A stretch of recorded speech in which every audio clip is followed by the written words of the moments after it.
Le chaos éclate. Des coupes de feu résonnent dans les couloirs d'un lycée bondé, tandis que des élèves terrifiés courent pour sauver leur vie. Une jeune fille noire discrète entend un faible cri de détresse venant de l'ombre. Alors que tout le monde fuit vers la sécurité, elle se tourne vers le danger. Vers la même fille qui, autrefois, l'avait fait se sentir insignifiante. Et ce jour-là, au cœur de la terreur, une fille invisible est devenue un symbole de courage. Avant de plonger dans cette histoire, dites-nous d'où vous nous regardez. Nous aimerions connaître vos pensées. C'était l'une de ces matinées printanières en Géorgie, où l'air s'accrochait encore au froid, tenace comme une vieille rancune, bien que le soleil baignât généreusement les fenêtres du lycée Hamilton. L'école se dressait comme une forteresse d'ordre dans la banlieue majoritairement blanche de Stonebridge. Une ville qui souriait largement, mais clignait des yeux lentement quand il s'agissait de voir des gens comme elle.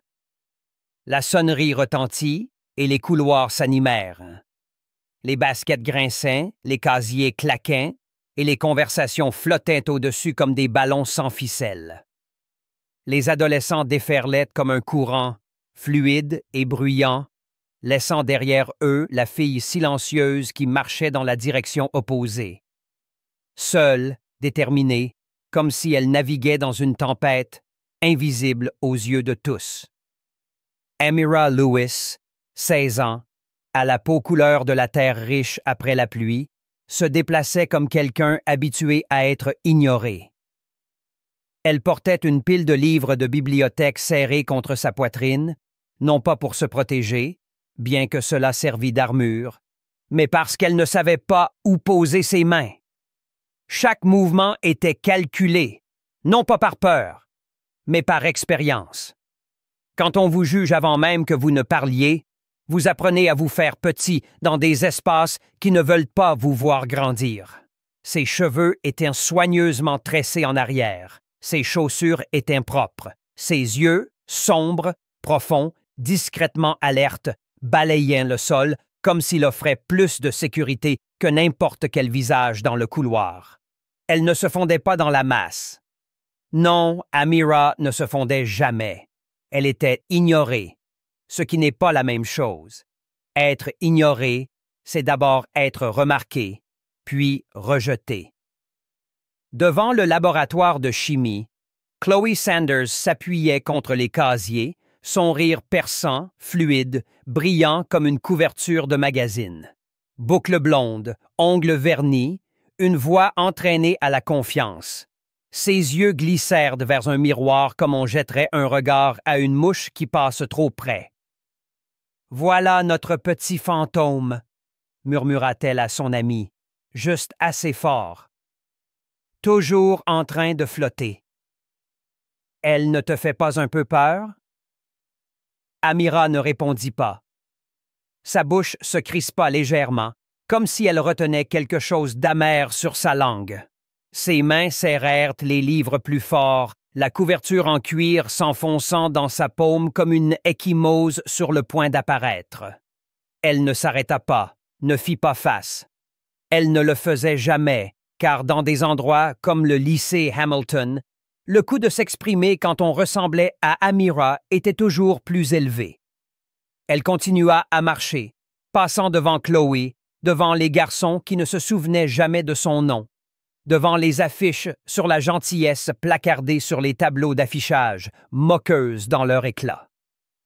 Il y a 2 ans, Amira avait tenté de rejoindre l'équipe de débat. Elle était entrée dans la salle avec une colonne vertébrale pleine d'espoir et un cœur plein de mots, mais on lui avait demandé « Es-tu sûre d'être à ta place ici? » Pas méchamment, juste amusée, comme si elle s'était égarée dans le mauvais film. Après cela, elle parla moins, fit plus, lut tout ce que Baldwin avait écrit, aida le concierge à empiler les chaises après les assemblées, passa ses pauses déjeuner à la bibliothèque où personne ne la regardait à travers elle, car personne ne regardait du tout. Ce matin-là, elle rendit The Fire Next Time au 3e rayon en partant du bas, section 320. La bibliothécaire n'était pas encore là. Elle passa ses doigts sur la tranche une dernière fois avant de le ranger. Dans le reflet de la vitre, son visage la fixait, impassible, indéchiffrable, le visage de quelqu'un trop habitué au silence. Quand la sonnerie du deuxième cours retentit, Amira sortit dans le couloir. La vague d'élèves l'entoura comme une rivière contourne une pierre. Elle suivait le courant, ni tout à fait dedans, ni tout à fait à part. Une fille laissa tomber sa bouteille d'eau. Un garçon la bouscula en passant.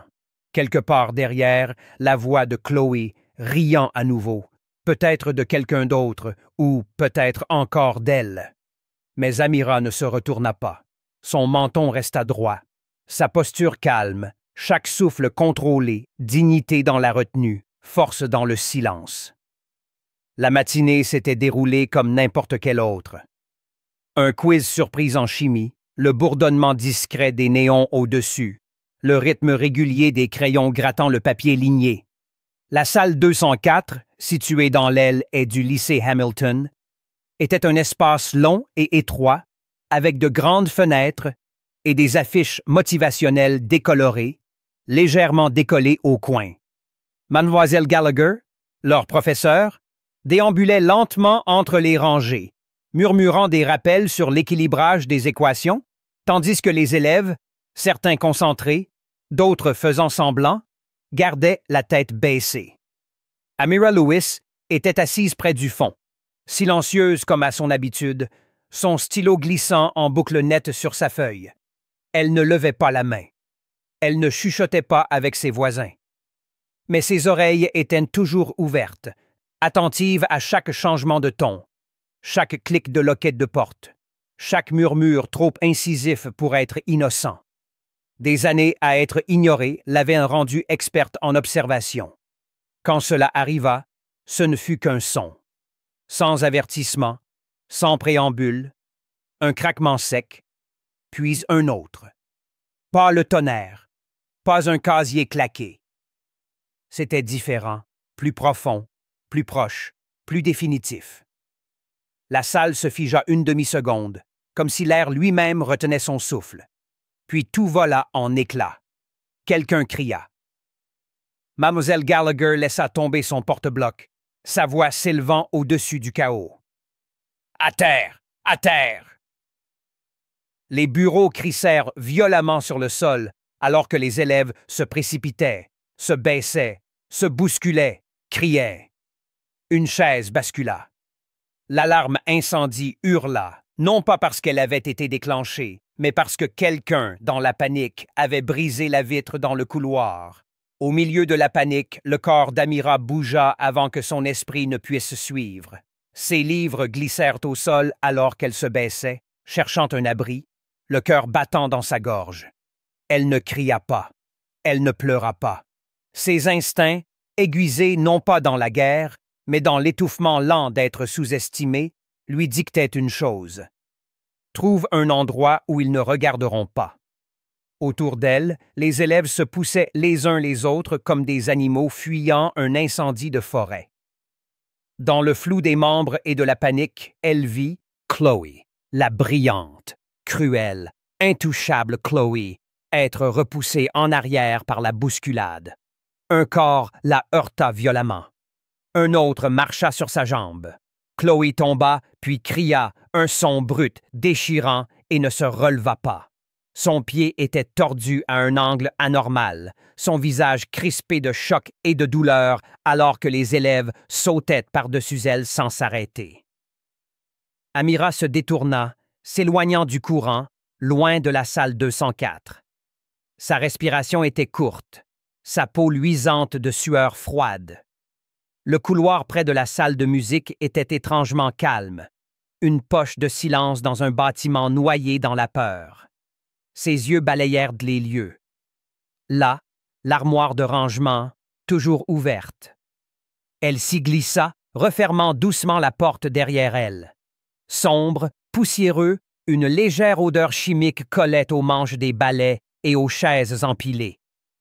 Elle s'accroupit derrière une étagère de cymbales inutilisées et laissa son cœur battre à ses oreilles. Ses mains tremblaient, non pas de peur, elle refusait de l'appeler ainsi, mais de la réalité. Cela se passait dans son école. Pas un titre de journal, pas une ville lointaine. Ici, dans les mêmes couloirs où elle avait été ignorée la veille. Elle essaya de ralentir sa respiration, son dos pressé contre le mur, ses genoux douloureux, mais elle restait immobile, vivante. Pendant un instant, rien ne bougea, mais ensuite, faible, étouffé, pas un cri, mais un gémissement, un son douloureux, familier. Elle ne voulait pas bouger, ne voulait pas être vue, mais quelque chose la tira en avant. Elle entr'ouvrit la porte juste un peu. Le couloir scintillait dans la lueur rouge des lumières d'urgence. Et là, à moins de 5 mètres, gisait Chloé, seule, recroquevillée, serrant sa jambe. Personne d'autre en vue. Juste Chloé, gémissant comme un animal blessé, les yeux affolés, la bouche formant des mots qu'Amira n'entendait pas. Et dans cet instant terrible, suspendu, 2 vérités s'entrechoquèrent en elle. C'était la même fille qui avait ri quand Amira avait fait tomber son plateau à la cafétéria, qui l'avait appelée l'ombre assez fort pour que les autres rient. Et c'était aussi un être humain, blessé, impuissant, oublié. Amira fixa, figée au seuil entre la sécurité et quelque chose de bien plus dangereux, la compassion. Et bien que son corps réclamât l'immobilité, son âme choisit le mouvement. Amira hésita au seuil du couloir sombre, sa main encore posée sur l'encadrement de la porte de l'armoire qu'elle venait de quitter. La lueur rouge des lumières d'urgence projetait de longues ombres sur le sol, donnant à la scène devant elle l'aspect d'un mauvais rêve. Et là, prise dans le silence et le bourdonnement vacillant de la panique du bâtiment, se trouvait Chloé, la même Chloé dont la voix avait si souvent tranché l'air comme une lame, maintenant réduite à un tas tremblant de douleur et de confusion. Elle était affalée près de la vitrine des trophées, sa jambe pliée de manière anormale sous elle, une chaussure manquante, du mascara striant ses joues, non pas par vanité, mais par la piqûre brute de l'impuissance. Ses mains serraient sa cuisse et sa bouche s'ouvrait et se fermait en murmures qu'Amira ne pouvait entendre. Il n'y avait plus de public maintenant, plus d'amis, plus de rire, plus de cruauté derrière laquelle se cachait, seulement de la douleur. Amira resta figée, sa respiration courte. 1000 pensées surgirent en quelques secondes, chacune empreinte de souvenirs. Le plateau de la cafétéria que Chloé avait fait tomber de ses mains en 2e année avec un sourire faux et un « oups » désinvolte. La fois où Chloé avait imité son accent devant les autres, attirant des rires comme des pièces dans un gobelet. Les moments où elle était interrompue, ignorée, effacée, pendant que Chloé se tenait au centre de tout comme un soleil que personne n'osait questionner. Ses pieds la suppliaient de reculer. Elle pouvait disparaître à nouveau, glisser dans le silence, prétendre qu'elle n'avait rien vu. Après tout, personne ne croirait qu'elle était là. Personne ne la voyait vraiment de toute façon.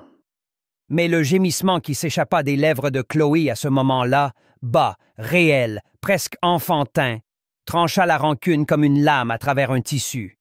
Ce n'était pas le son de quelqu'un d'arrogant. Ce n'était pas la voix de la fille qui riait quand Amira faisait tomber ses livres. C'était le son de quelqu'un qui souffrait, seul, abandonné. Amira déglutit difficilement. Son corps bougea avant qu'elle ne lui donne la permission. Elle traversa le couloir en pas rapides et silencieux, puis s'accroupit à côté d'elle. Les yeux de Chloé s'ouvrirent, voilés mais grands. Pendant un instant, elles se regardèrent, 2 filles de part et d'autre d'un mur invisible. Les lèvres de Chloé tremblèrent. « Je ne peux pas bouger », lâcha-t-elle, la voix brisée, étouffée. Amira ne répondit pas. Elle ne lança pas de regard noir, ne se réjouit pas. Elle hocha simplement la tête, puis passa un bras sous les épaules de Chloé, l'autre sous ses genoux, et commença à la soulever. Chloé laissa échapper un hoquet lorsque sa jambe bougea. « Attends, non, mon pied !» Mais Amira dit seulement, doucement mais fermement, « Accroche-toi, je te tiens. » Pas à pas, douloureusement, Amira traîna à moitié, porta à moitié Chloé dans le couloir jusqu'à la salle de musique. Chaque mouvement était mesuré, prudent. Ses bras tremblaient sous l'effort, mais sa prise ne se relâchait pas. La porte de la salle grinça en s'ouvrant, et elle guida Chloé à l'intérieur, l'installant sur le vieux banc de piano dans le coin, derrière une pile de pupitres et de partitions fanées. La pièce sentait le bois ancien et le polish pour cuivre. L'air était immobile, comme s'il retenait son souffle avec elle. Amira balaya la pièce du regard. Là, un étui de violoncelle renversé, une baguette de tambour cassé, des rouleaux de ruban adhésifs. Elle agit rapidement, improvisant en silence. Elle déchira une sangle d'une chaise pliante, utilisa une règle et un manche à balai comme attelle de fortune. Chloé gémit une fois alors qu'Amira redressait sa jambe. « C'est cassé », dit Chloé, la voix tendue. Amira ne discuta pas. Elle ne parla pas du tout. Avec une précision lente, elle fixa l'attelle avec une bande de tissu déchiré. Ses mains bougeaient avec une détermination constante. Ce n'était pas une fille qui réagissait. C'était quelqu'un qui choisissait. Choisissant la dignité plutôt que la mesquinerie, la miséricorde plutôt que la mémoire. Quand elle eut fini, elle s'assit en arrière, repoussant une tresse derrière son oreille. Chloé la regarda, les yeux écarquillés, clignant contre les larmes. « Pourquoi m'aides-tu » demanda-t-elle, la voix fragile, presque accusatrice. Amira ne croisa pas son regard. Elle dit simplement, doucement, « Parce qu'il fallait que quelqu'un le fasse. » Et sur ce, elle se leva, traversa la pièce jusqu'à la porte et fit glisser le lourd piano droit doucement contre le seuil, créant une barricade entre elle et l'inconnu. Elles attendraient en silence, dans le noir, mais pas dans la peur. La pièce retenait son souffle. Chaque craquement du plancher sous leur poids, chaque tic-tac de l'horloge murale au-dessus du tableau noir semblait assourdissant dans le silence. La poussière flottait dans le mince filet de lumière d'urgence qui filtrait à travers les stores, projetant une teinte rougeâtre sur les pupitres et les instruments éparpillés comme un champ de bataille abandonné en plein milieu d'une répétition. Chloé était assise, dos contre le mur, les dents serrées, la respiration tremblante. Amira s'accroupit près de la porte, les yeux fixés sur l'interstice entre le cadre et le sol. Chaque muscle tendu, son corps comme un fil trop tiré. Dehors, le couloir gémissait. Un pas pressé, mais lent, mesuré, lourd. Puis un autre, puis le silence. Amira leva la main sans se retourner, un avertissement plat dans l'air.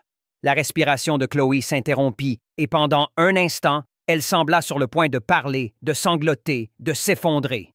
Mais Amira se tourna juste assez pour croiser son regard, et dans ce regard, il y avait quelque chose de stable et de féroce.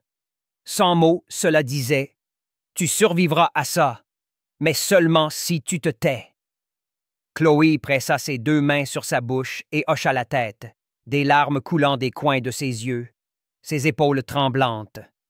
Les pas revinrent, plus proches maintenant. Amira se baissa au sol, coincée entre le piano et le mur, les yeux scrutant la pièce à la recherche d'ombre, de sortie, de n'importe quoi. Son esprit allait vite. S'ils entraînent, si la porte cédait, si elle devait se battre ou fuir. Elle n'avait pas de plan, sauf un. Garder Chloé en vie. Dehors, quelque chose cliqueta. Un son trop délibéré, trop net pour être accidentel. Une chaise, une poignée de casier, puis un bang. Pas un coup de feu, quelque chose de bois qui tombait. Le couloir redevint silencieux. Puis vint le son qui glaça leur sang. Une main testant la poignée de la porte. Amira bondit par instinct, calant le piano plus fort contre la porte. Ses doigts bougèrent rapidement, trouvant un étui de trompette à proximité, le glissant en dessous comme un coin. Ses mouvements ne faisaient aucun bruit. Elle avait appris à se déplacer, invisible, inaudible. Son silence était maintenant un bouclier. La poignée s'agita une fois, puis une autre, puis s'arrêta. Chloé, derrière elle, laissa échapper un sanglot étouffé. Amira se tourna, son index sur les lèvres, l'autre main faisant signe à Chloé de se cacher plus bas sous la pile de pupitres pliés. Chloé obéit sans hésiter, son visage pâle, ses arêtes habituellement tranchantes fondues en une peur pure et brute. Une pause. Les pas revinrent, s'éloignant cette fois. Les lames du plancher ne protestaient plus à chaque pas, juste le bourdonnement de la tension qui pressait de toutes parts. Pendant de longues minutes, elles restèrent immobiles, comptant chaque souffle. Toutes les quelques secondes, Amira jetait un coup d'œil à la porte, puis à Chloé, puis de nouveau à la porte, la mâchoire serrée, la colonne droite. Pas parce qu'elle n'avait pas peur, elle l'était, mais parce qu'à ce moment-là, elle était la seule à pouvoir repousser la peur qui menaçait de les engloutir toutes les deux. Enfin, l'interphone crépita faiblement. Une voix déformée, lointaine, dit quelque chose d'incompréhensible. Puis un autre crépitement, mais c'était assez. Assez pour savoir que quelqu'un était encore là dehors. Assez pour savoir que le temps continuait d'avancer, même si elle se sentait piégée dans une heure qui refusait de se terminer. Chloé murmura, sa voix à peine audible. « Que ça? Tu penses qu'ils sont partis? » Amira ne répondit pas tout de suite. Ses oreilles guettaient le moindre bruit, le moindre indice d'un retour. Puis elle secoua légèrement la tête. « Pas encore, » chuchota-t-elle, sa voix basse, ancrée, ferme. Elles attendraient aussi longtemps qu'il le faudrait, car dans cette petite pièce barricadée, au milieu des instruments brisés et des illusions fracassées, le silence était la survie. Le temps s'effondra sur lui-même dans la salle de musique. Les minutes se mélangèrent comme de l'encre renversée, brouillant la frontière entre l'espoir et la terreur. Le silence, autrefois un bouclier, devint insupportable, trop épais, trop tranchant. Chaque seconde s'étirait comme une corde sur le point de rompre. Amira resta près de la porte, sa posture inébranlable, bien que ses muscles fussent douloureux et que ses lèvres fussent sèches depuis longtemps. Chloé, recroquevillée derrière les pupitres, avait cessé de trembler. Pas parce que la peur avait disparu, mais parce que le corps ne peut paniquer que pendant un certain temps avant de se taire et de s'éteindre. Puis, faiblement au début, vint l'écho de bottes. Plusieurs, marchant en cadence, une voix autoritaire lança des ordres clairs et fermes. Des radios crépitèrent. Le clic métallique des portes ouvertes une à une se rapprochait comme des vagues atteignant le rivage. Quelqu'un frappa à la porte de la salle de musique. « Police! Ouvrez! » Amira ne bougea pas immédiatement. Son esprit luttait encore avec le doute. Était-ce réel? Un piège? Mais Chloé remua derrière elle. « C'est eux, » dit-elle, sa voix faible, pleine d'espoir. « On est sauvés maintenant. » Amira hocha la tête une fois, se leva et retira l'étui de trompette dessous le piano. Avec effort, elle fit glisser le lourd instrument loin de la porte. Les gonds grincèrent, alors qu'elle ouvrait lentement, révélant les contours nets de 3 officiers en uniforme, portant des gilets pare-balles, leurs fusils baissés mais prêts. Derrière eux, un secouriste s'avança. « 2 ici !» appela l'un des officiers dans sa radio. « Une blessée, une non-armée !» Chloé gémit alors que les secouristes l'atteignaient. « Sa jambe !» dit simplement Amira, sans panique, sans hâte, juste l'information nécessaire. Le secouriste examina l'attelle de fortune et haussa les sourcils, surpris. « C'est toi qui as fait ça ?» demanda-t-il. Amira hoqua légèrement la tête. Il ne dit pas merci, se contentant de se tourner vers Chloé pour travailler. Alors qu'il soulevait Chloé sur la civière, Amira recula, sans qu'on le lui demande. Elle regarda pendant qu'il stabilisait la jambe, ajustait les sangles. Les yeux de Chloé trouvèrent les siens un bref instant, incertains, indéchiffrables, mais elle ne parla pas. Amira ne s'attendait pas à ce qu'elle le fasse. Elle ne le fit pas. Quand ils emmenèrent Chloé dans le couloir, Amira suivit à distance. Les couloirs étaient jonchés de sacs à dos abandonnés, de cahiers piétinés, d'un écran de téléphone brisé scintillant au milieu du sol comme un fantôme. Les officiers fouillaient pièce par pièce, guidant les élèves par petits groupes. Les caméras de télévision attendaient au-delà de la sortie comme des vautours tournant autour d'un champ encore chaud. Dehors, le monde continuait déjà. Des hélicoptères au-dessus, des reporters posant des questions, les noms des enseignants, des officiers de police, des témoins élèves griffonnés sur des cartes de presse. La civière de Chloé disparut à l'arrière d'une ambulance.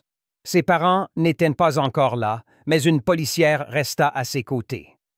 Amira se tenait sur le trottoir, les bras croisés sur sa poitrine, sa peau, humide de sueur, frissonnant dans le froid matinal. Personne ne la remarqua. Personne ne lui demanda son nom. Un officier lui jeta un coup d'œil, puis passa son chemin. L'équipe de tournage contourna son chemin, pas à travers elle. Elle n'était pas l'histoire. Elle ne l'était jamais. Les gros titres arrivèrent vite. Tragédie au lycée Hamilton. Réponse héroïque des enseignants et de la police. Une élève blessée dans une bousculade survit. Les présentateurs arboraient des visages solennels. La veillée communautaire à la chandelle fut annoncée avant le coucher du soleil. Le nom de Chloé fut mentionné, son état, son courage. Celui d'Amira, non. À la maison, sa mère était assise figée sur le canapé, la télévision diffusant la chaîne locale, une main plaquée sur la bouche. Quand Amira entra, sa mère se leva, se précipitant vers elle, ses bras l'enlaçant fort. « Tu es en sécurité, » murmura-t-elle. « Tu es en sécurité. » Amira la serra, mais ses yeux fixaient au-delà des murs du salon, au-delà de la voix du présentateur, au-delà du bandeau d'information qui ne mentionna jamais Amira Lewis. Ce soir-là, elle s'assit au bord de son lit, le monde encore bourdonnant des suites de l'événement. Elle n'était pas en colère. Elle n'était même pas surprise. Elle était juste silencieuse, comme toujours. Le gymnase était drapé de silence.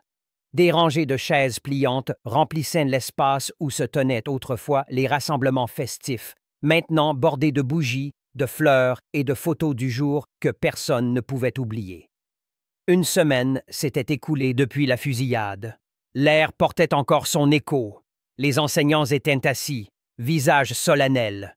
Les parents serraient des mouchoirs. Le maire prononça un discours bien rodé sur la résilience. Le directeur remercia les forces de l'ordre. Tout le monde applaudit poliment. Chaque claquement, un écho fragile de gratitude forcée à travers le chagrin. Puis vint le dernier nom du programme, Chloé Sanders. Personne ne s'attendait à grand-chose. Elle était la fille blessée, la survivante avec la jambe cassée. Un nom déjà gravé dans la presse, un visage familier des reportages télévisés. Ils pensaient entendre de la gratitude, peut-être quelques larmes, puis des applaudissements. Ce qu'ils n'attendaient pas, c'est ce qui suivit. Chloé monta sur scène lentement, une béquille sous le bras, sa main libre tremblant légèrement. Elle s'arrêta au micro. Sa voix, quand elle vint, était douce, tendue, mais inébranlable. « Je suis ici non pas parce que j'ai été courageuse, » commença-t-elle, le regard baissé, « mais parce que quelqu'un d'autre l'a été. » La foule se tut. Ses yeux balayèrent les visages dans la salle, s'arrêtant finalement sur une silhouette assise près du fond. Amira, silencieuse, immobile, presque cachée, comme toujours. Chloé prit une inspiration. Il y a quelqu'un dans cette salle que je n'ai jamais bien traité. Quelqu'un que j'ai ignoré, moqué, repoussé. Et quand j'étais blessé, seul, terrifié, elle n'a pas hésité. Elle est revenue pour moi. Elle cligna rapidement des yeux, déglutit difficilement. Amira Lewis m'a sauvé. Elle a sauvé ma vie. Et je n'ai même pas dit merci. Des murmures parcoururent de la foule. Les têtes se tournèrent. Amira se raidit sur son siège, son cœur soudain trop grand pour sa poitrine. « Je dois le dire là où tout le monde peut entendre. continua Chloé, la voix montant légèrement. Elle n'est pas invisible. Elle n'est pas oubliable. Elle est la raison pour laquelle je suis ici. Elle se tourna vers le fond. Amira, s'il te plaît, veux-tu monter ici? Pendant un instant, personne ne respira. Puis Amira se leva. Ses pas étaient lents, non pas par peur, mais par incrédulité, comme si chaque mouvement risquait de la réveiller d'un rêve. Elle passa devant des rangées d'yeux qui n'avaient jamais croisé les siens auparavant. Chloé tendit la main. Amira la prit. Ensemble, elles se tinrent au centre d'une scène qui n'avait jamais été faite pour elles. Les applaudissements commencèrent timidement, puis s'amplifièrent, de plus en plus fort, jusqu'à remplir tout le gymnase comme un tonnerre rattrapant enfin l'éclair. Les gens se levèrent. Les enseignants essuyèrent de leurs yeux. Amira ne parla pas. Elle n'en avait pas besoin. Sa présence était la déclaration. La vidéo du discours de Chloé se répandit rapidement. D'abord sur les pages locales, puis sur les informations nationales. Les présentateurs citaient ces mots. Les élèves réalisèrent des vidéos hommages. Des hashtags émergèrent. Amira Lewis Real Hero. Say her name. Pour la première fois, le nom d'Amira fut prononcé, non pas en passant, non pas en chuchotement, mais avec du poids. Une semaine plus tard, Amira fut convoquée à l'hôtel de ville. Elle ne portait rien d'extravagant, juste une blouse blanche propre et ses meilleures chaussures. Mais quand elle entra dans la salle du conseil, tous les officiels se levèrent en son honneur. Le maire lut une proclamation déclarant le 18 mars le jour d'Amira Lewis, honorant son courage, son sang-froid, sa compassion. Ils lui demandèrent si elle voulait parler. Elle hésita un instant, puis marcha vers le podium. Sa voix était calme, mais ferme. « Je n'ai pas sauvé Chloé parce que je l'aimais, » commença-t-elle, les yeux fixés sur la foule. « Je l'ai fait parce que personne ne mérite d'être laissé pour compte. Pas dans un couloir, pas dans une salle de classe, pas dans la vie. » Une pause. Le silence qui suivit n'était pas vide cette fois. Il était plein, débordant de respect.